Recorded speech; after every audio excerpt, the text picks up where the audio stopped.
On va voir maintenant le méridien du gros intestin. On va faire les points 1 à 1. Le méridien du gros intestin est un méridien d'antérieur qui monte en fait du pointing jusqu'au bout du nez. On va le voir point par point.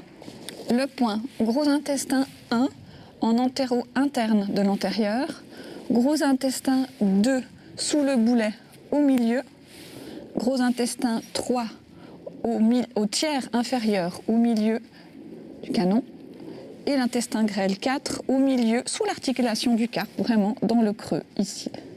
Et ensuite le méridien il va bifurquer le carpe pour venir à l'extérieur de la jambe. Alors une fois qu'on a fait gros intestin 4 de l'autre côté, on remonte ici en traversant et en bifurquant sur l'extérieur de l'antérieur. On arrive au grand intestin 5 qui est vraiment posé en antéro-externe. Ensuite à 3 cônes, un travers de main au-dessus, on a gros intestin 6 qui est aussi, on voit bien dans la petite gouttière ici en antéro-externe.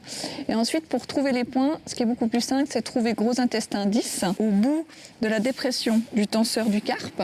Puis ensuite on a 6, donc 7, 8, 9 qui sont équidistants les uns des autres. Alors moi, là on a un travers de main, puis là on a 3 doigts, ça marche assez bien, en tout cas sur elle ça marche bien. Et puis ensuite on arrive à gros intestin 10 ici.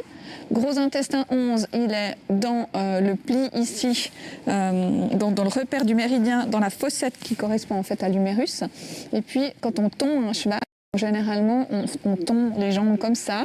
Puis après, on fait ce petit angle ici, ce petit triangle-là. En fait, le gros intestin 11, il se pose dans le triangle. Ensuite, on a les points 12, 13, 14